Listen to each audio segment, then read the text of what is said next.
But with just you and I? Just you. What are you talking about? We got Jason and Charles and Oscar Oh, and Trenton. oh, it's my view. Oh, okay, never mind. My view is just I just see you. Oh, Like no. I just thought it was just you and I. Never mind. No, no. Now we Oh, got okay. this guy. He's here. What up? He has arrived. He has arrived. Most with definitely. my new with my new Arkansas hat. Where's New About time, Arkansas at? Spartan. Do what? Where's New Arkansas at? Too What's wrong with the old Arkansas? many refrigerators in the front yards. Oh, got you. You sound really quiet on my end. Here, talk. Say something else. Hello, hello, hello, Okay, hello, that's hello. better. This is my volume. So what's up, Pump up man? the volume, pump up the volume. Hey, there was something that I want to look at this. There was something on the speakers that we need everybody to do. Um, there's some type of an audio setting that adjusts the microphone. Okay, I have mine set already, so maybe that's not it. What do you mean? What's the issue? It always bothers me when I'm listening to podcasts and I have to lower the volume when some people talk and raise it when other people talk. Hmm. And usually mine is loud. I'm just saying. Wonder why? I know I get excited. I know I'm excitable. Because usually when I edit our videos, we sound pretty close to the same volume. In my truck, I don't know what it is. There's a lot of times when I'm listening to one of the things and it's just like some people are blaring and some people are not. Yeah. Hey, so Stargazer asked how you become members. Stargazer depends on where you live, man, but you got to find a local Masonic lodge, find out what their hours are, and go introduce yourself. And it all starts with that. A member of Freemasonry or a member of our inner circle?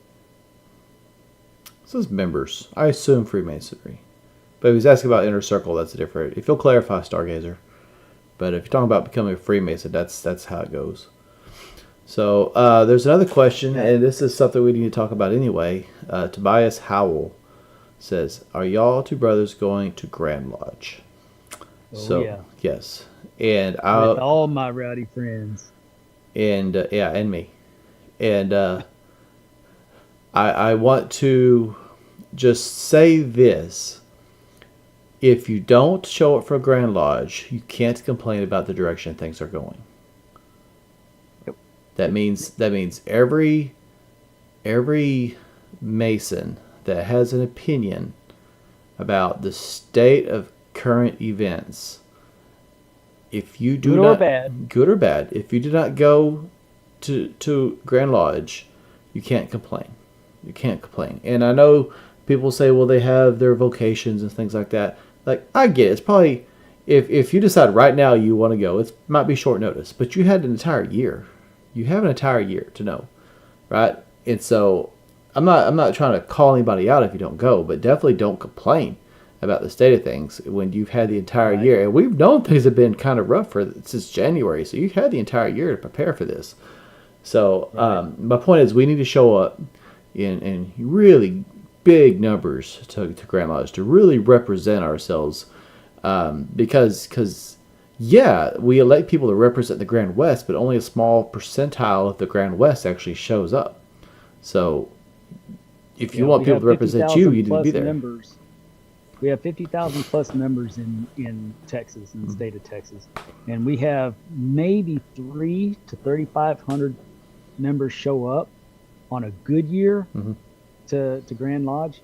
Usually, it's more around like 2,700, but I think last year was a big year, and it was just a hair over three, I think, and that's just not okay. Yeah, yeah.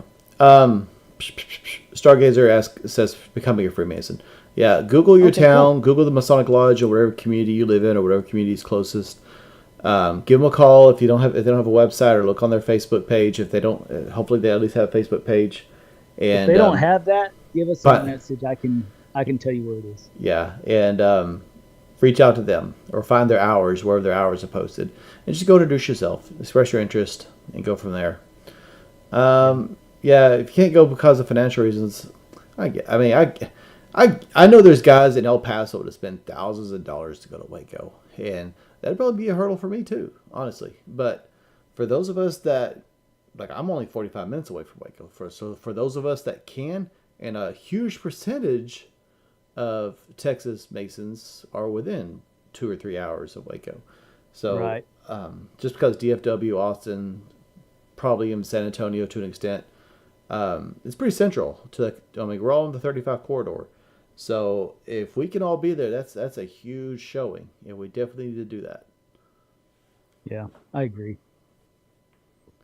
I agree because not only will it be you giving your voice, but it's the officers being elected, seeing how important it is to the Grand West on the decisions that are made. Yeah. So the more people that show up, the more they realize, hey, well, maybe Freemasonry is getting more interested and excited about what we're doing, and we better do something different than what we did the last 50 years so that we can have a prosperous future 10 to 15 years. People vote with their feet, right? Either because they like what's going on or because they don't like what's going on. And if shenanigans ensue and no one shows up, like no greater numbers than they usually do, then it's assumed that no one really cares. Like, people, they're vocal about it, but they don't care enough to show up. So we can continue with our shenanigans, and they're not gonna. They're not gonna vote us out. They're not going to vote. They're not going to change things with their votes, if that makes sense.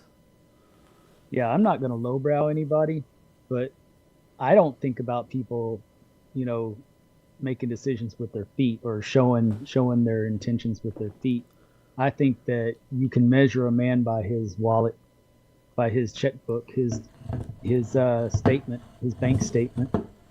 Where he spends the most money, that's where his loyalties lie. And everybody has to budget. I don't care if you think you're financially stable or not. People with money budget. People without money should budget. Either way, you should be budgeting, and you can save up for those certain things that are important. That's one of the things that frustrates me the most, because it goes right along with dues and stuff like that. And like I said, and you said earlier, I understand that some people can't get there because of work or whatever, but if you can ask for a few days off a year in advance, usually you're going to get them. Yeah. Well, the issue with January, one of the issues is, like, dues notices just went out in December, right? And for some of these people, like we said, like, it's a plane trip, and they just bought Christmas gifts. I understand the financial aspect, right? Tobias says you have to be a past master to vote at Grand Lodge. You have to be a past master, a sitting master, one of the wardens, or appointed, like what's the word? A proxy. A proxy. You have to be a proxy. So they're and the wardens only vote if so it goes down the line. If the master's there, he votes. He gets the lodge vote, which is 3 votes. If he's not there, it goes to the senior warden. If the senior warden's not there, it goes to the junior warden. We have all 3 wardens from Goliad going, just to make sure that we're represented without having to use a proxy. You got 3 wardens at Goliad? Going from Goliad. Okay. They got an Airbnb. It's what a lot of people do. What wardens They got an Airbnb for their family. What wardens? Huh? All 3 of them? What wardens are you talking about? Both wardens. The worshipful master and the 2 wardens. I apologize. I was really interested. You just had to call me out on it. I was really interested in what that 3rd warden was they have over at Goliad. You're such a turd. And y'all think y'all put up with a lot with me. You got the senior warden, the middle warden, and the junior warden. But in a in an environment like today, in a culture like today, when people are afraid to do or say anything in fear of retaliation, which number one is not okay. I don't care who you are, what your intentions are, what you think you're doing is right. It's not okay that people feel scared to say what they want to say. That's tyranny. No one should be under tyranny. That's BS and it shouldn't be happening. Now, with that being said, in an environment like that, when you have people afraid to speak their minds, you can speak your mind with a private vote. Lots of lodges do that because they don't want to out whoever is against certain things that are under pressure. They do a vote by ballot. Same thing at Grand Lodge. It's done by ballot. Yep. That way you have your anonymous vote and yours is yours and nobody can take it away from you. Yeah. Next year could either be it could be a really good, like a new chapter for Texas Freemasonry, or it might be a continuation. Who knows? Well, So- with the garbage that just happened this past weekend, you just can't put it past them. I had high hopes for next year, and I'm very disappointed with what I've seen so far. What garbage happened? Explain.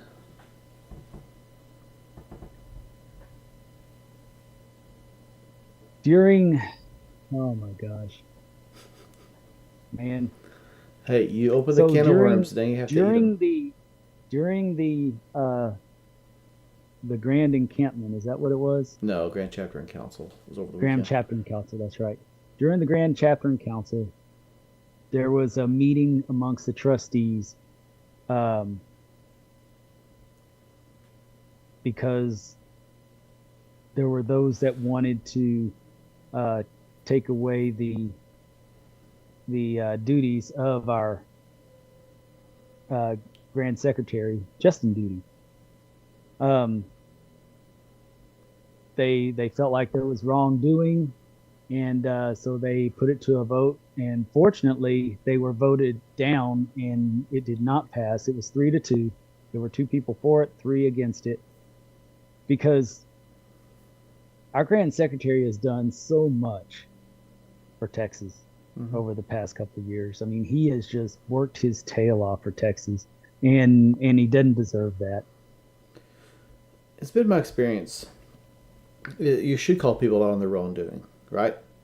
But that usually is like, it's an isolated incident. However, if you go around accusing numerous people of wrongdoing, you're probably the one at fault. You're the one doing the wrongdoing. Right. And you're trying to. That's a case of what's the saying? The wolf trying to guard the hen house kind of thing, right? Where you're trying to get people that could call you out for your misdoings out of the way. Yeah. Yeah. Well, the biggest disappointment is that it just shows a continuing pattern of negativity with our grand jurisdiction, and that's the worst thing, because there's so many people doing so many good things right now, and on boots on the ground, if you really look at all the brothers who travel consistently to bring education to lodges. In fact, I just booked another night with Alamo Lodge in February. Consistently, there's so many people that are traveling around educating lodges, and the lodges are digging it. They're really starting to come around, and they're really starting to ask for help. And there's more people, it seems like, showing up to the officer leadership training, and where there's not an ability to do that, there's people reaching out for education on responsibilities within the lodge. I mean, we get that all the time. And so we're fortunate enough to be able to provide that kind of stuff. But, we are really in in a new era for Texas Freemasonry, and to have the negativity going on behind the scenes. And actually, it's not even behind the scenes. It's so up front and in your face. It's just putting a cloud over everything else. Well, that's what's in our face. Imagine what's behind the scenes. Oh yeah, Because there's always stuff Oh, behind yeah. the scenes, and behind the scenes is always more toxic than what you see. So just Right. imagine. Oh yeah, yelling and screaming. No, number one, the things that I've been privy to, all of it could be handled as brothers. If you're really a brother and you care about the person that's across the table from you as a brother, you're not gonna try to disown them. You're not gonna try to kick them out of the family. You're gonna give them an opportunity to settle their debts. Yeah. The I don't know, man. Well, it's like David says right here. It says, in that environment, it's not about leadership, it's about control. It is about control. It's not about leadership, it's about trying to control the narrative in the direction of our Grand Lodge. And I'm going to beat that drum because I really believe that what we're looking at right now, this is the result of this great divide, this great generational divide we have in Freemasonry, where you have the older brothers, the boomers, or whatever you want to call them. I think they're boomers. But you have this older generation that's been in control of the Grand Lodge and the lodges themselves for a very long time. And now you have a younger generation that's showing interest. And it's this great divide. Usually what will happen is you have it's more of a seamless transition, and the generational differences is not so vast, right? So it's not this power struggle. But I think that because there is that gap in generations, it's such a big paradigm shift in the direction that the Freemasonry needs to take. I think that's why we have this power struggle right now. I don't know. I don't know. I I think about it sometimes, and I think the people um, that are taking issue. They're not much older than I am. The ones that are stirring up all the crap, they're Yeah, not much but older than I am, you're Gen X. You're in the middle. right? But see, I don't think the gap is that big. I think that because you got brothers that are maybe 5, 10 years older than I am, that's not that's not a big gap. That's not a big gap because the ones that were in the joiner generation back in the 50s, uh, it's sad to say, but those brothers are mostly gone now. Hmm. Now we're dealing with the next generation that came up, and it's so funny. I was talking to somebody the other day, and I said the only good thing that came was out of the 80s was sex, drugs, and rock and roll, and none of that was a part of Freemasonry. So Freemasonry sucked. Whoa. Just kidding, just kidding. But it's the people that were in control at that point that's causing the biggest stir right now. Hmm. That's the reality, and they're not even really part of what we're doing anymore. The only time they show up is some of them. The only time they show up, the biggest instigators, the only time they show up is when they want to get their way on something. They don't show up for the day in and day out of what our brothers, like you brothers that are here with us tonight, they don't show up for stuff like this. They don't show up for lodge. They don't show up for anything except for the times when somebody can pat them on the back for showing up. Hmm. Well, regardless Otherwise, how you break it down, whatever the reasoning is, it's still pretty clearly some kind of a power struggle. Whatever the cause is, I mean, I may be far off, you may be right, but there's still definitely this struggle going on, and well, there is a struggle. it is a difference in approach. I believe. I think it's the difference between a service organization and actual. What was the differentiation Nagy used? It was the some people want it's the difference. It's the difference between people that want Masonry and the people that want Freemasonry. We'll put it that way. Right. If you're not sure what I mean, well, that video's coming out soon. Yeah, that's a good one too. That was a good talk. Yeah, yeah. Well, and granted, in the '80s, they in that era, it was a different mindset too. It was a whole different mindset. The the mystics of the '60s, they didn't join Freemasonry so much, and the only people that joined Freemasonry at that time were more of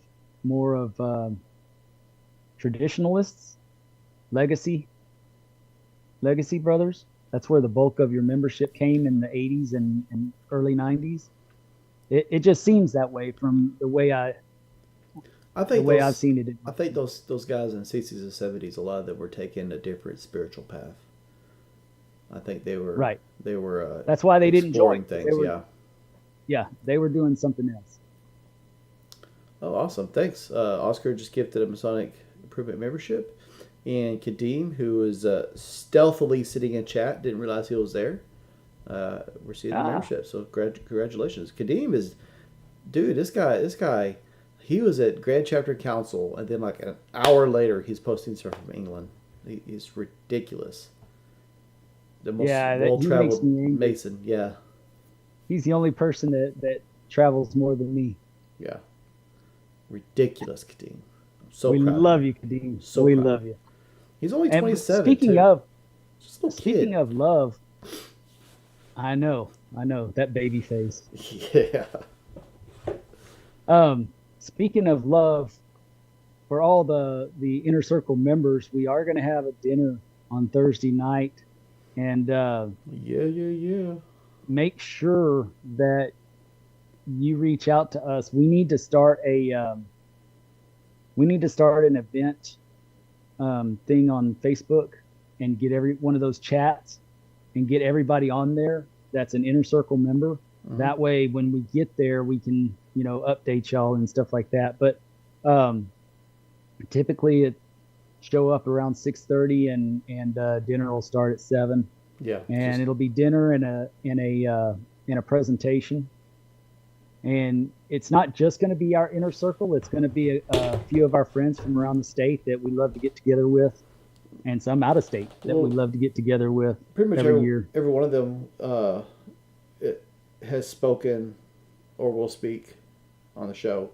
So I still consider them, even though they're not financially supporting Masonic Improvement, they're definitely supporting Masonic Improvement. Oh yeah. Oh, Alfredo just became a booster. Welcome, Alfredo. Happy to have you, brother. Nice. Thank you. Yeah. So yeah, that's one thing that is definitely going to happen Thursday night.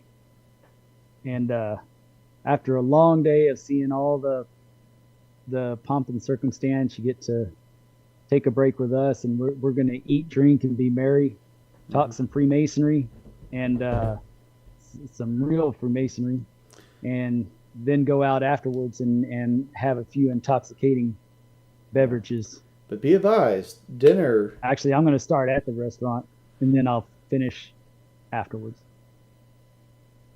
Gabriel, I'm going to butcher your last name. I'm sorry. Mariscal says, greetings from California, Senior Grand Steward. Welcome. Glad to have you. Oh, Very awesome. cool. Thank you for joining us. Very cool. We've been getting lots of grands from out of state on here lately. It's pretty awesome.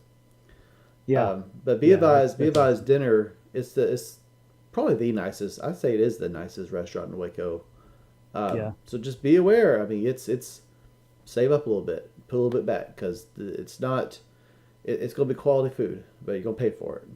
And if you get there early, by all means, show up early, because they have a bar there, and we will congregate there before the room's available. And then, like Dennis said, after dinner, we will have a speaker. And it's already been announced who's going to speak, right? We can talk about it. It's going to be Craig, right? Craig Enderley. Craig agreed. Craig Enderley, who has spoken on the show before. And so he will be presenting at our dinner. And then, like Dennis also said, we'll probably head to Southern Roots or something after for after party. So it's gonna be awesome. It's gonna be a great time. Yes. Good food, good brothers.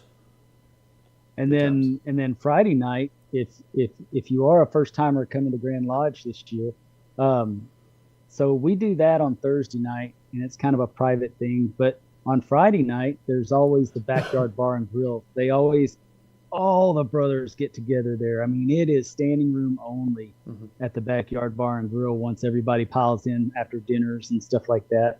And that's some of the best Freemasonry that you'll get, some of the best fellowship you'll get. Yeah, that's always fun. I always like it there.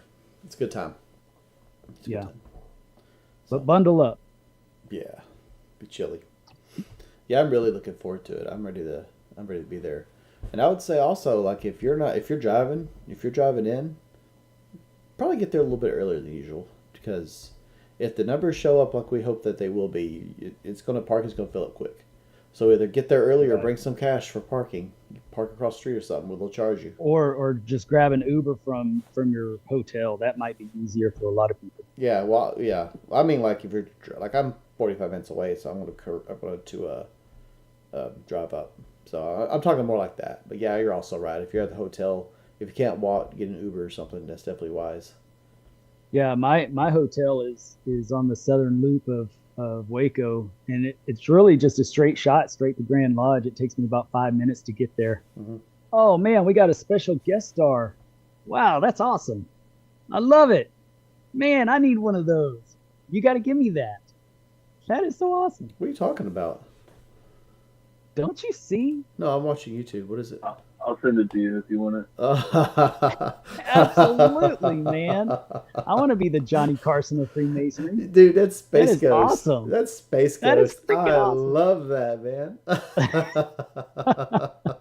Yeah, I was just making it while I was listening. That is cool. We could put our guest in a little TV, just like a dude. I don't know if you ever watched Space Ghost, but that was the bomb back in the day. Yep. But yeah, so get an Uber if you need to, or ride share with somebody that's in your hotel. I'll be in my truck. I'll be happy to tote people around, because the girls they usually stay at the hotel and swim, because we always stay at the Hampton South, or is it the Hilton? No, Hampton South, and because it has an indoor pool. So if any of you have wives coming or daughters or children coming, that's a good place to stay if there's any rooms left.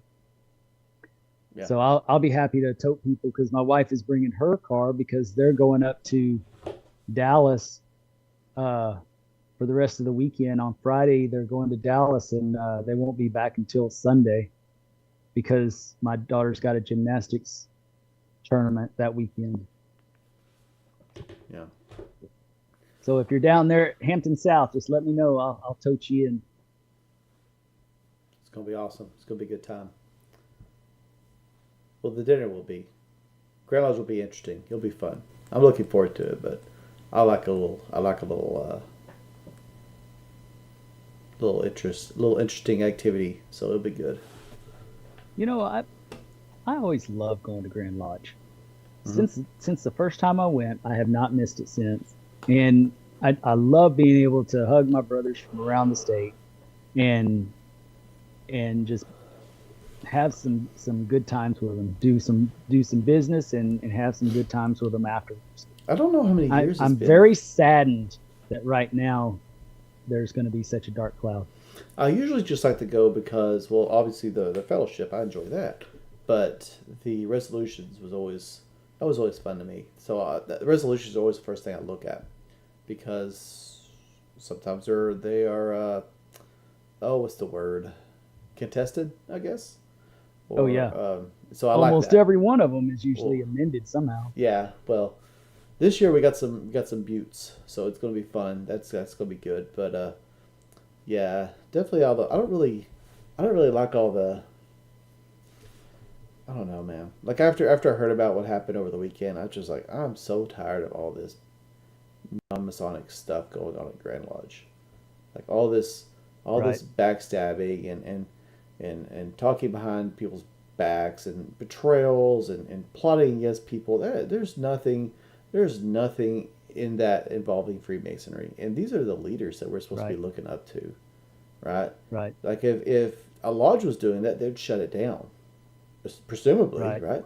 But I mean, why are we? Well, turn a you would blind eye like to to it? you would like to think so. You would like to think so. Well, it depends on the lodge and who's there, I guess. Like who's friends with who, apparently. So it's very unfortunate that we have this kind of, and it all trickles downhill. All this negativity, all the toxicity, it all trickles downhill. And if you don't believe me, I mean, compare this year to last year. Like that bull crap that happened in January immediately killed a lot of enthusiasm that was built up from last year. Like I feel Right. bad for last year's past Grant because he busted his tail to have a successful, good year and built a lot of positive momentum for Freemasonry just to have the brakes pumped as soon as the next guy was installed. It's sad. Right. And so Well, that's sad that that happens in regular lodge as well, It does. and it's something that we as brothers need to change our cultures in our lodges. And when we change the culture in our own lodges, then we'll be able to affect Grand Lodge. But it's a slow trickle when we have to do it that way. Mhm. So, but that's the reality, that because all of these brothers came from a blue lodge somewhere, and apparently it was okay to act that way in the blue lodge. So it continues as they move up, right? yeah. Yeah, exactly. And all you can really do, and this is why I always talk about guarding the West Gate. Because for an established organization, the only way you can fix this moving forward is to control who comes in moving forward. Because Right. time will pass on and people they'll either leave the organization or they'll pass away or whatever. And if you guard the West Gate now, and if you're careful and if you're super exclusive and very particular and have high standards, and time, the only people that will be remaining will be those that pass the test, right? They passed through Right. numerous filters and they stood a good Mason, and they will lead the fraternity. But we have to start making that hard decision now. We have to be willing to be kind of a jerk, and I think that's a big problem because when you start being exclusive and you start telling people thanks but no thanks, you feel like you come across as a jerk. But do you want to a few people to possibly think you're a jerk, or do you want to have no organization at all in 20, 30 years? Do you want to have nothing for your Right. kids to join, or do you want for someone to possibly think you're a jerk? And most of the time, that's just in your own head. You think you sound Right. like a jerk. You think you're being a jerk. You don't know what that person thinks. They may think you're being totally reasonable. They may think, well, I need to try harder. You think you're being a Right. jerk. Don't assume what other Right. people are thinking. Yeah, I was talking to somebody earlier today, and we were talking about lodges that we no longer enjoy going to, and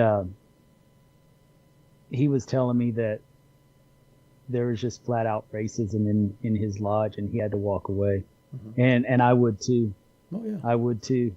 That's one thing that I will not tolerate is racism in today's culture. That's just not okay. I was actually talking to someone about that the other day, yesterday, or maybe, like, it doesn't matter when. It was recently, but we were actually talking about that in context of one of the resolutions, because we went from one black ball, one black cube, whatever, to three, and now they're looking at trying to make it like a percentile. And the thing is, Freemasonry's been around in organized fashion since the 1700s, and more or less has had the three ball rule, and the organization has survived. And in fact, it thrived it had the one ball rule, and it thrived for a very long time. And so now we're saying, well, what if this happens? What if this happens? Maybe we should have the three ball rule. I still think it should be the one ball rule. And you could say, and I've heard the arguments, well, what if you have a racist lodge and they don't let anybody join? Well, that lodge will self implode in time, right? What if you have a racist Right. brother? Well, he shouldn't be a Mason. Kick his butt out. What if one guy stops it? Well, I'll be completely frank. If he's racist, or if it's like a religious or political reason he's keeping somebody out, yeah, that has no place in Freemasonry. But ultimately, if that's not the case, if he just has like some personal reason that he doesn't like somebody, um, it's his club, man. He has a right to decide if someone wants to join or not. It could be a good reason or it could be a stupid reason, as long as it's not a coming from a place of hate or prejudice. And Right. that's his right as an existing member.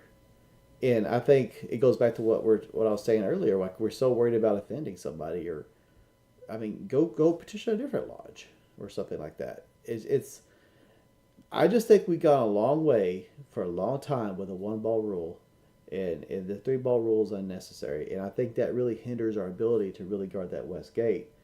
Um, Frankly, there's been several people that we voted on at different lodges I've been a member of, and I I voted my conscience, but every time I vote my conscience, and it's like, hey, this guy probably shouldn't be in. I can't put my finger quite on it, but I don't think he needs to join yet.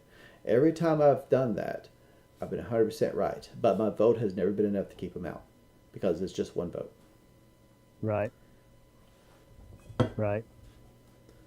Can people Well, abuse that? Absolutely, but that goes to what we should guard the West Gate and keep people like that out that would abuse it.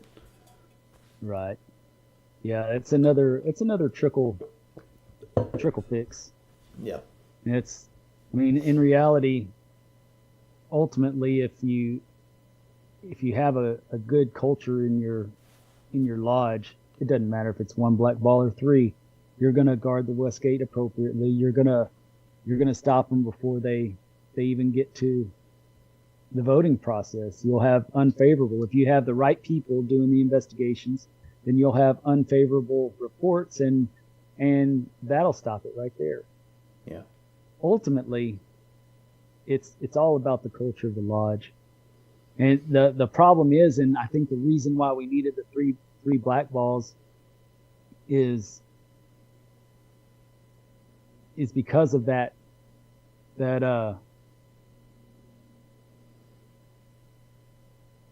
those brothers that don't, oh gosh, they don't acclimate to culture very well. And there's been laws changing in Freemasonry, and it used to be strictly a felony of moral turpitude, and then it went to a felony altogether, and then it went back to a felony of moral turpitude. And but some brothers, they still feel like if it's any kind of felony, they're gonna keep somebody out. hmm And maybe there's good reason for that, but they're just saying if you've gone to jail, if you've been arrested or whatever, you don't belong in Freemasonry. There's some old school guys like that. Hey, I had a brother in my lodge that every time he would blackball somebody if they had speeding tickets. but it's their call. Crazy. I mean, you don't have to think it's a good reason, but it's their call. And like I said, Right. it's not coming from a place of hate. It's like they don't believe a felon or someone that has had something on their record should be a Mason. And now you But have that's why they went to the three. But now you have an existing member who's getting people in his lodge that didn't feel they should be a Mason. So either he's not gonna he's either not going to want to keep going, or he's going to not want to really associate with that guy like he should. And you can say, well, sure, he's a Right. Mason, he should, but I mean, if you didn't want someone in at their end, you're still gonna try as you might. Most people are gonna behave differently. Right.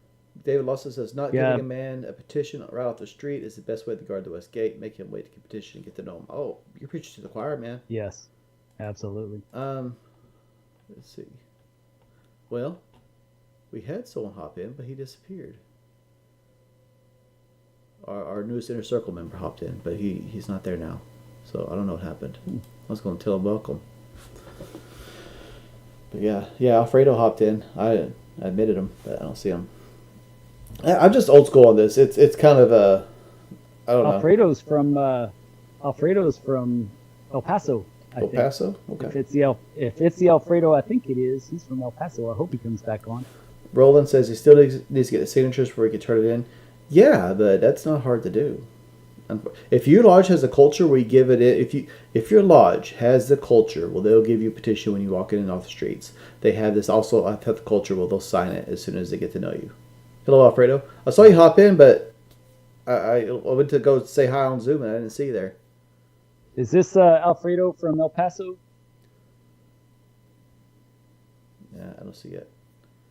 So can't see us. Can't. Yeah, you're right. I mean, I've actually witnessed that myself. Somebody walks in off the street, nobody knows the guy, and he walks in off the street, and the My bad. secretary immediately goes to the filing cabinet, pulls out a petition, and takes it to him and says, "Just come on back a few times, and then and you'll get all your signatures." Yeah. Oh my gosh, are you kidding me?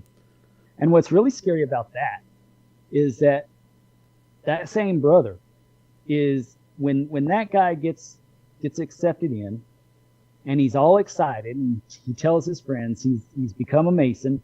All of his friends are going to want to join, and then it just starts perpetuating. So That's when you lose control real quick, because this guy that already gave you a petition, now he's excited because he's passing out petitions to everybody. Yeah. And that's where you can really cripple your lodge. Here's how it really breaks down in my mind.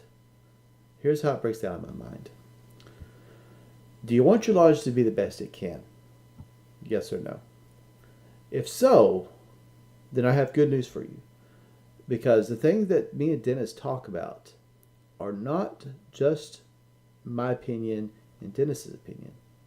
The things that we talk about are the best practices that are consistently recommended by the Masonic leadership that we have on our show. And proven. Because they can point to their successful lodges that are doing these things. They have a waiting period to get a petition. They have a waiting period before you get signatures. They require more. They have a waiting period before they even get to the lodge. Before often before you can even go to the lodge. That's my favorite one. Yeah, I'll be frank, they dress nicer. They charge a little bit more. Their degree fees are a little bit more expensive. They have nice buildings. These are, and I'm not saying you have to just turn around and do it all overnight. It's a process. But these are the things, if you want your lodge to be extremely healthy and thriving and going in the right direction, these are your goal markers. These are the things you need to work with. And it's not, well, Justin Jones says that, and forget that guy. Or Dennis Yates says that. Who cares what Dennis says? Go watch our videos. Go watch our videos. Like we are not cherry picking people because we think they'll agree with us, right? We do not try to create an echo chamber. We seek out leadership across the United States, and now across the United States and Mexico. We seek out this leadership, and we speak with them. There's no pre-planning or pre-conference. We don't say, hey, talk about this, say this. It's universally, these are the things that they're saying. This is what we do this is what we do in Mexico. This is what we do in New Mexico. This is how we do things in California, Florida, Texas, my specific lodge, and these are the best practices. These are what are successful. So you could say, well, I want to do this, I want to do that. We have not had any Masonic leadership on here that has said we fundraised ourselves into prosperity, right? We keep our dues low. I mean, we're barely struggling financially. I mean, we're barely making it. Our dues are arbitrarily low. We don't have any tenants renting out our space. Yeah. We are on it. We just let anybody in. Our three guys open and close efficiently. Mm-hmm. But you don't even have to say the ritual to open. All you got to do is gavel. Yeah. David also says, I had somebody tell me that. Also, when you increase degrees and dues, you must increase the value of being a member of that lodge. Yes. Yeah, I agree. Yes. I agree. I would say this, though, and I strongly advise, like when the interview with Nagy drops, listen to it. Because we talk about the number of man hours that goes into going from a mister to master. And if you multiply the number of man hours by minimum wage, divide it by 3, we know for each degree, it's way more than most lodges charge. And that's justifiable right there. I mean, I think if you can justify the number, it blows all the objections out of the water. You say, look, we're going to spend this many hours on this guy on average, teaching him how to become an EA. Minimum wage is 7, whatever it is now. Multiply that, this is what it should be. And if anyone, I mean, who could argue that? Who could argue that? So, but I agree. And the tail can't wag the dog. It's hard to create the value without having the finances. But it's also hard to justify the finances without creating the value, which is why I say it's a process. It's a process. But that doesn't mean you still can't have speakers coming in. You still can't have expectations that provide value to the lodge that don't cost the lodge a dime, right? You can have your candidates as they go through degrees give presentations. You can expect brothers to dress nicer. You can work on your degrees more. You could start. I got an email for lodge last night, and it said proper dress is coat and tie. Mm-hmm. That simple. That was our email reminder going to everybody in the lodge. Proper attire is coat and tie. Yeah, yeah. I mean, it really the most prohibitive thing value wise is the building itself, right? Because that costs the most financially. But you can still provide value in many other ways.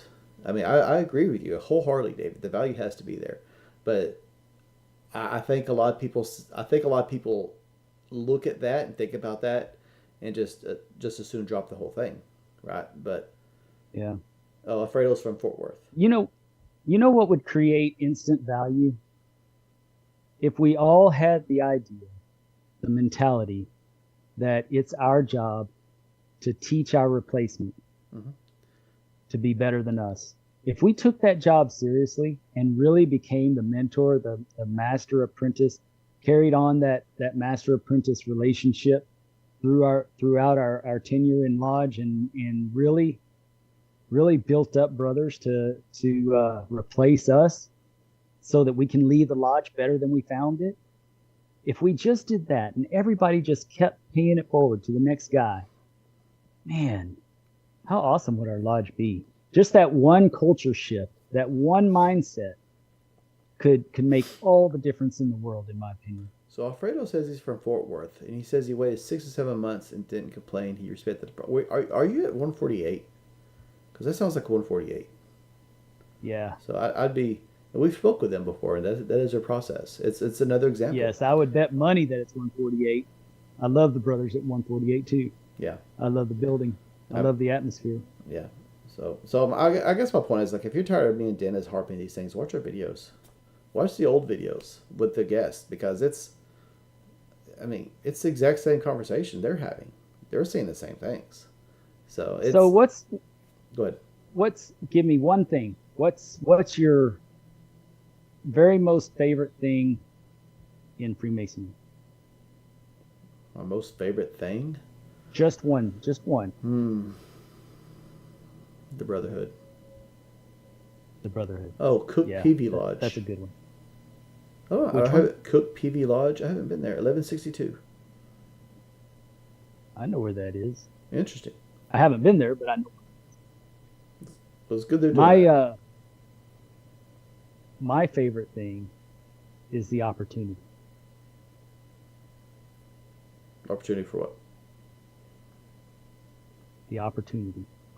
There's so many different areas that if you take seriously and you live intentionally with your Freemasonry, there's so many different areas that you can just excel in and really build upon yourself, internally as well as externally.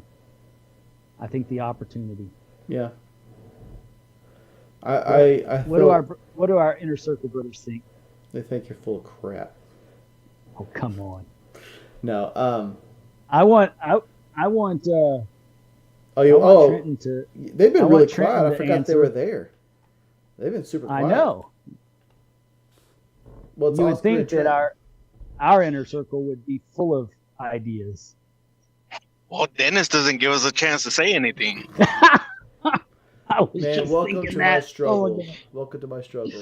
Nah, but on a serious note, I think you're right, Dennis. But the other thing that I believe that we are missing is that ownership of your lodge. Take pride in it, not just run through the motions.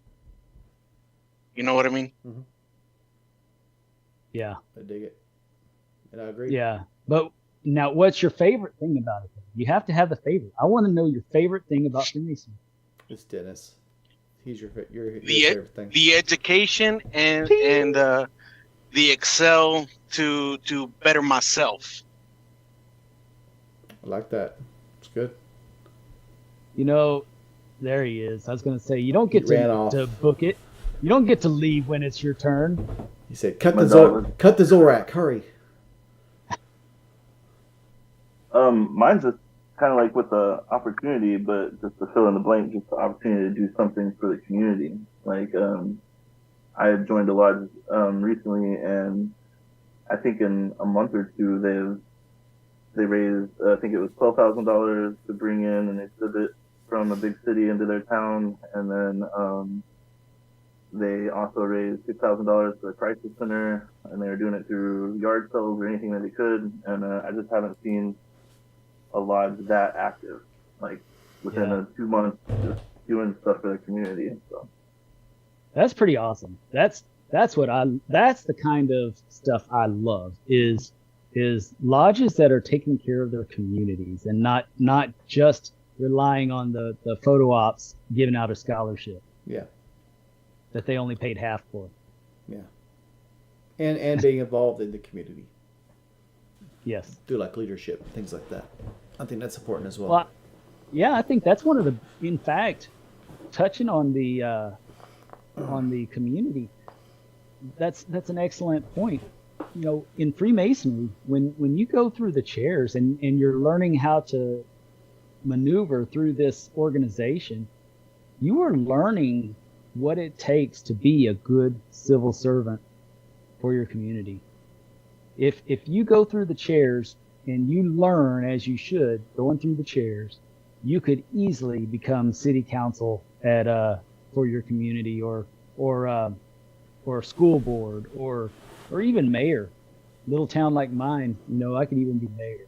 But that's the beauty of the stuff we're learning on the administrative side, is that it really can help you, because in a town like mine, it's volunteers that are leading volunteers, right? Because it's a little town. So it's exactly what you're doing in Lodge. Mhm. Excellent point. Excellent point. Now, Dennis, let me play devil's advocate on this one. When is being too involved in the community too much? Because if you are part of all these community events and whatnot, and then you just forget about your Blue Lodge to be at those events, is that fair for the lodge? to be fair, I was Paying talking your about the dues. Blue Lodge doing those events. So you're with your Blue Lodge when you're doing those events.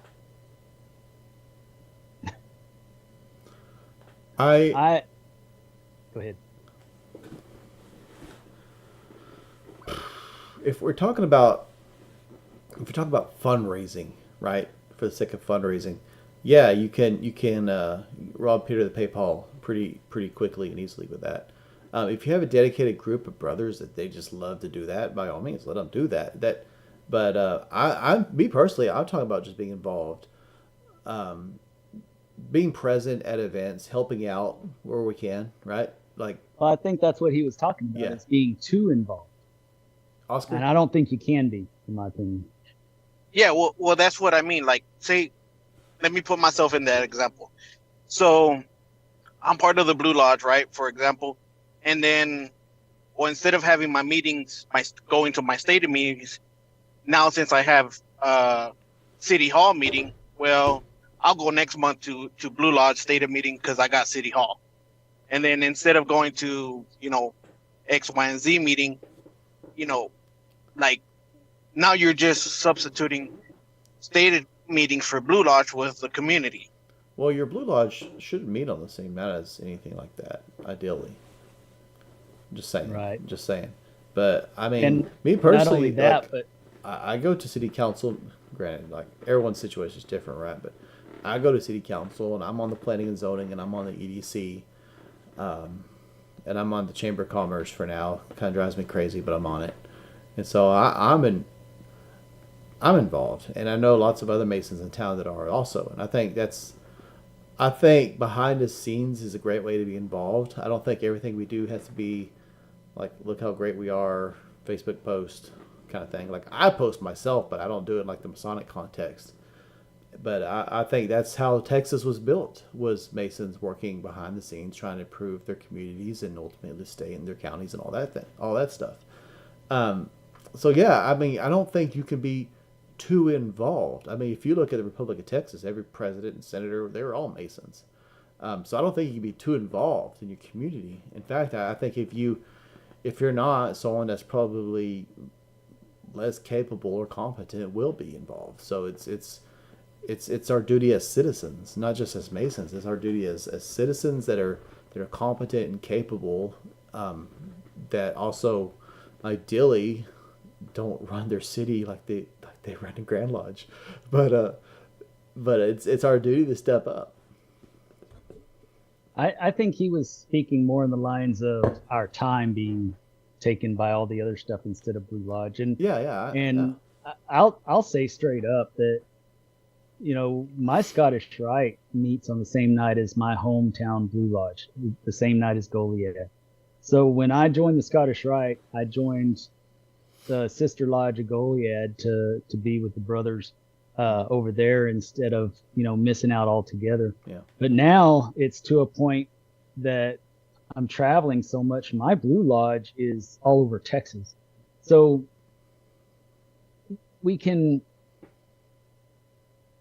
anybody can look for any reason to badmouth a brother for not showing up at one lodge, even though he's busy doing the good work of a Master Mason, right? Anybody can complain about it. I had people tell me last year when I was DDGM that I should be at the Blue Lodge events and not be out, you know, over in Lubbock, and not be in New Mexico, not be in Austin and San Antonio. I should be at, and I was at all the stated meetings. I saw all the business, and I went to several of the events, but I missed one or two of the others, and you just can't hold that over people's heads. Our whole reason for being Masons is so that we can take it out to the world, so we can be better and take it out to the world. And if we're not doing that, we're not fulfilling our simple duties to God and our neighbors. I say stop worrying about who shows up for the sake of calling them out, right? You worry about who's not showing up for the sake of giving them a call and checking in on them. But otherwise, you focus on just providing value for your meeting. And I'm a firm believer, if your meetings are delivering value, people will show up. And if they can't show up, they won't. But this whole calling people out is bull crap. It's crap. Like, check in on them, let them know they're missed. And that goes a long way. There was something, Tobias Howell asked, should you go to Officer Lodge training before going to chairs? And I know Dennis. Yes. Okay, well, all right. Yeah. I thought your opinion had kind of changed about OLT. But yeah. No, it only changed when they tried on the resolution where they tried to force people to go to OLT. Yeah. That's the only thing that changed. You can't force anybody to take something that you're making a profit on. Yeah. That's wrong. But you should definitely go to OLT, and you should definitely recommend peer pressure your fellow officers to do so as well.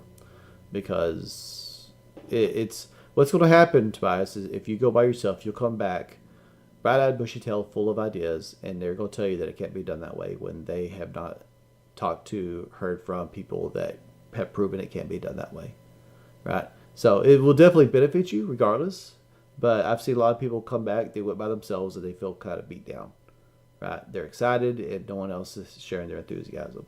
So go, and then drag as many people as you can with you. It don't even have to be officers, and make the lodge pay for it. Yeah. It's another cultural thing. Yeah. It's another cultural thing. It's a shift that the lodges need to take. Yep. I have all three officers going to Grand Lodge this year because all three officers have been to officer leadership training. They all participated in succession planning, and they have made sure that our lodge is steadily on the incline instead of decline in all areas. And so I fully support officer leadership training 100%. Even if you have to pay for it yourself, in my opinion, I did. I paid for all of it myself. And then I traveled around helping on my own dime for a long time. And even if you have to pay for it yourself, it's worth it for your lodge. You're investing in your lodge if you're investing in yourself. Yep. So I strongly agree. Yep. I just didn't want anybody to be forced to go if they. I see where you come from. I didn't think of that when you were saying that the other day, but it makes sense. In fact, I wouldn't even be opposed at forcing the senior and junior warden to go before they can move up. I would say, both of them have to go to each one of them before they can become a master. I'd be okay with making that rule, but I wouldn't want it under the circumstances of a monopoly and pricing and stuff. Yeah. Alfredo says he's not in agreement with one-day Mason classes. Yeah, we I would say roasted it, but we were pretty critical of it in our. Look at our last episode, not our last live, but our last episode. We went over the resolutions, and that's really that's a hold good back on our listen on your way to opinions. Grand Lodge. Yeah, listen to it on the way to Grand Lodge, and I think it's at like 300 views. I mean, it's done. Let me look at it. It's done pretty well. Of course, the one before that. Let's just look at these numbers real quick before we wrap up for the evening. Yeah, 295 views on the resolution roundtable, so that's really good. And then Roberto Sanchez is 615 views. So, Oh yeah. So I mean, for an interview, 615 is really good, and I didn't really think 300 people care about our opinions, but apparently they do. So that's really good too. Well, either way, it helps kind of understand what the laws were about. Even I got schooled during that, and that was that's important. It's important that we educate ourselves. Yeah. So I recommend that everybody watch that video. Yeah, a lot of people are skittish and about watch having the one this. on Fight Worship. Yeah, with Roberto, Brother Sanchez. Yeah. A lot of people are skittish about having the conversations about the resolutions because they're always afraid of sounding like they're politicking. But like Dana said, like we learn so much just from our own conversation with each other. You don't want to vote with an uninformed opinion, right? You got to have these conversations with people. You can't just read it and expect to know everything. You have to talk with informed brothers to really understand what it's trying to say. And so it's important. Have these conversations. And we're average stiffs, right? All of us on this are pretty much average stiffs, and that goes to jurisprudence and civil law on different things depending on what the resolution is. But it goes to jurisprudence for sure, which is a bunch of lawyers that are going to chop it up and put it into good law form so that it can go into a resolution. And in doing that, it makes it difficult for some people to read. And there's certain words you have to understand and certain words that, you need to focus in on what the resolutions are. So it's good to talk with other people and don't just rely on people in your lodge, because, if our only source of light is our home lodge, how much growth will there be? Yep. A lot of conversation about the one-day classes. If it doesn't get pulled, it's not. It's. I have not talked to a single Texas Mason or any Mason that said that's a great idea. So we hadn't even had that state up north that does it called and say, hey, that's a good idea. Yeah. No, I would definitely say if you can vote at Grand Lodge, be there, and be sure it doesn't pass. But I think this is one you don't have to worry about passing. Right. Just from my conversation with people. Anyway, let's wrap it up, Dennis. I drink a lot of water, and I have to do some things. Oh my gosh. So, go ahead and you want me to go first? Yeah, you go first. I need to think about it because I've been spouting off a bunch of bullshit tonight. Me too. I want to do something serious and meaningful. Oh, you need more time than that. I would. First of all, brothers, if you feel like you're on a Masonic island and you're not getting all the light you are promised, reach out to Dennis or myself, and we could definitely point you in the right direction. We know a lot of very informed brothers, and we know a lot of great lodges, and we could definitely help you find that light you're seeking. So don't hesitate to reach out to us on Facebook or shoot us an email. So I took that away. You don't have to worry about that now, Dennis. I got that covered for you. But otherwise, I would definitely say that it all starts back at your lodge. Everything we talk about, it all starts at your lodge, and it all starts with you. You're the catalyst. If you're sitting here listening to these conversations, and if you're not trying to go back to your lodge and gently whisper words of counsel and change the course of your lodge, you're wasting your time. You're peeing into the wind. So take this stuff that you learned, if you find value in it, and go back to your lodge and share it, right? And even if you don't share it, start having these conversations. Hey, let's try maybe doing it this way. Why do we do it this way? Do you think maybe we could try it this way? And start shifting things in the direction it needs to go.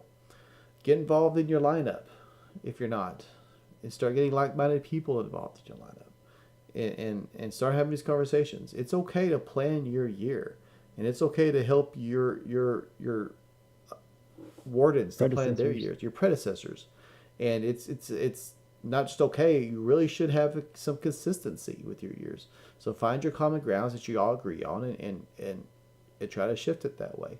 I would also say slow down your line. Like once you get good people in the officer lineup, I mean, granted, the votes go where they go, but start trying to build that into your culture. Like if they're doing a good job and if they're willing to stay, why move them?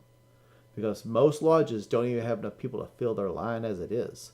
So what's the point in rushing people through? Take your time, let the line build up, let them go to officer leadership school for a few years, let them really take in the lodge culture, and you use that opportunity to build the lodge culture, and then after a few years worry about moving through the line. And I think talking about culture, a lot of lodges really need to focus on building the culture. A lot of lodges don't have culture at all. It's just we meet here once a month and whoever wants to come in comes in. What makes your lodge unique? What do y'all believe as a lodge? Start looking at the Vanguard expectations, because I think having a vision and a plan and agenda for your year, these are all important things. These are all business aspects. In your organization, it may be a nonprofit, but it's a business, and you need to start running it and treating it like a business, and start planning your years out. Start having a mission statement. Start having a vision. Start communicating it until you can share that without even reading it. Start sharing it until you believe it. And be sure that everyone that joins your lodge, that turns in that petition, knows what your lodge stands for and exactly what to expect. And they should know your mission and your vision and all your expectations before they even get a petition. And if they don't align with that at 100%, point them somewhere else. There's a speech that, I forget the brother's name. He came and talked to one of my lodges, and I just can't think of it right now. But it's one of our videos about guarding the West Gate. And David Yance. David Yance. And the gist of one of the quotes is like, there is no potential Mason that is so valuable that is worth potentially running your lodge over. Right? And it sounds dramatic, but it's not. All it takes is one Mason to ruin your lodge. I've seen it firsthand, and I've heard of it firsthand. I mean, it only takes one Mason to ruin the Grand Lodge. So think of how that applies to the lodge level. So be more diligent, be more intentional, be cautious. Start putting pen to paper. Start making lists. Start educating yourselves. There's lots of great books out there. But definitely go to OLT. Start researching. If you don't know what books are great, we have videos on books we like. Look for books that will help you guide your lodge. They exist. But you have to start making these steps. I mean, it's great. It feels good to sit and talk about, like, I agree with this, that what these guys are saying. Yeah, this really sucks that we do that. But if you don't take it back to your lodge, it's just a waste of everybody's time. Right? That's all I got. Well, hell, you took everything away from me. It's like you took all of my closing statements for the past year and put them all together. You're welcome. I saved you some trouble. Yeah, well, I still like to hear myself talk. I really got to pee, so that's kind of why I'm just condensing everything. Okay. Brass tacks. Brothers, first and foremost, I want to tell you brothers that support us, thank you. If it wasn't for you, then we wouldn't be able to do what we do. I mean, we would do what we do anyways, but it just wouldn't be as good. You know, if it wasn't from the input of all of our brothers, you know, we would not be half the Masons that we are. We rely heavily on our communication. And the reason why is because we're not operative Masons. We are speculative Masons.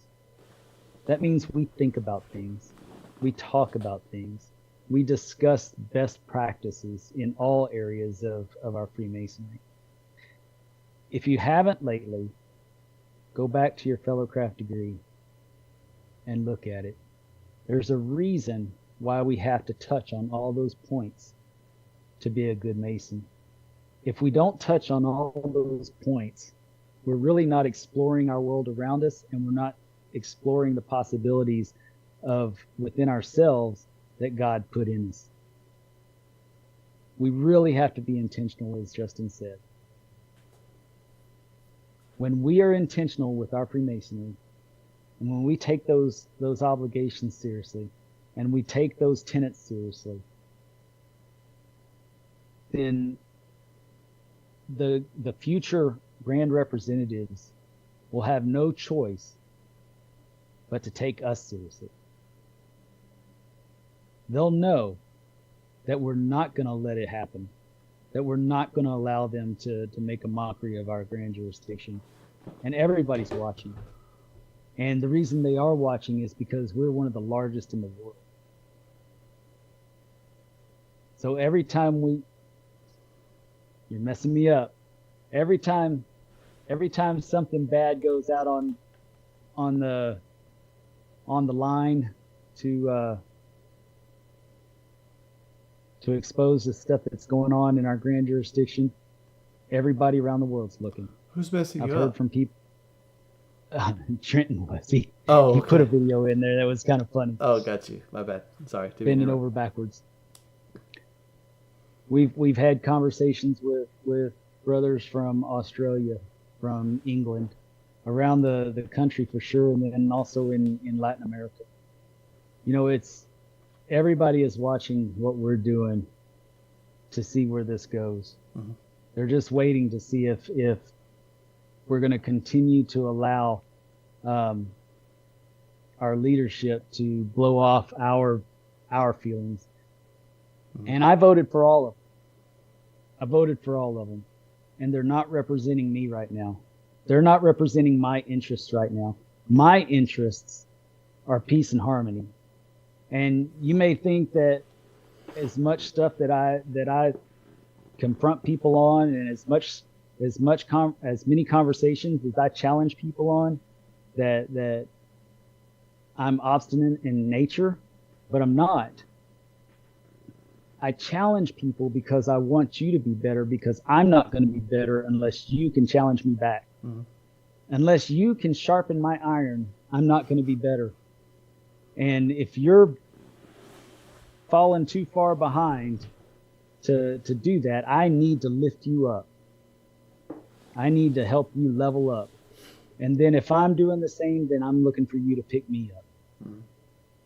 The things that are happening right now are not, they're not what I saw when I joined Freemasonry. It's not what I saw the first time I went to Grand Lodge. It's definitely not what I saw last year. And then the year before that, I really enjoyed that year. You know, we've had several really good Grand Masters here in the past few years, but we've had some that really just want to stir it up, Mhm. and for no good reason but to pass their own time, so that they can feel relevant in today's Freemasonry. They stir it up because they're not doing anything else that has to do with Freemasonry. Yeah. Yeah, that. I said it. I may get charges filed on me. Who knows? Yeah. But I'm not speaking on anybody in particular. But I will say that I really enjoyed Brad Billings' year. Good past Grandmaster. Yep. I really enjoyed Ken's year. Great past Grandmaster. Mhm. I really enjoyed Tommy Chapman's year. Excellent past Grandmaster. Underwood was great There's too. several. Do what? I enjoyed Underwood. Underwood was pretty good too. Mhm. I enjoyed him. I like his speaking style. Oh, he's just a great guy. Yeah, yeah. You know, it's sad that we're dealing with the things that we're dealing with today, but it's because of the culture that we created by not guarding the West Gate, not holding people accountable on a intellectual and spiritual level, which are the lessons that we learn in Freemasonry. We speculate on those things. And if we're not speculating on those things, what are we speculating on? Politics? Yeah. Are we really taking care of ourselves by speculating on politics? Yeah. When we live the tenets of Freemasonry, the world becomes a better place. Brothers, I hope to see y'all in January. I hope that we can get to a better place. And you know, I don't really wish bad on anyone that is in the line or wanting to get into the line. I just want us to find that brotherhood again. Mm-hmm. I just want us to get back to a good, positive step forward and stop hurting each other. Yeah. We're like crabs in a bucket. The easiest way to keep a crab in a bucket is to put another crab in the bucket, because they'll sit and fight themselves, keeping each other down. That's a fact. And that's what we are right now. We're crabs in a bucket. They're definitely crabby, that's for sure.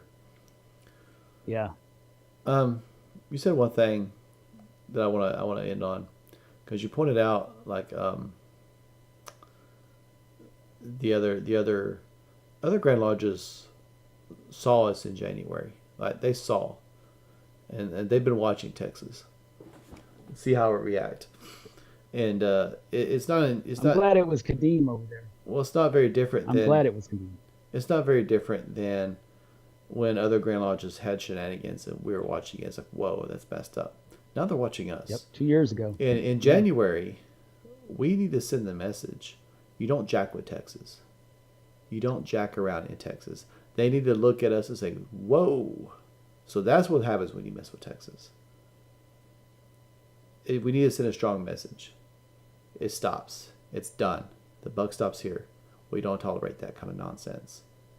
And that's all it is. Grown men acting like children. That's nonsense. That's not Freemasonry. That's not how we behave. And we need to hold you accountable. That's all I got. Yep. Later, everybody. All right, brothers. It was great to see y'all tonight.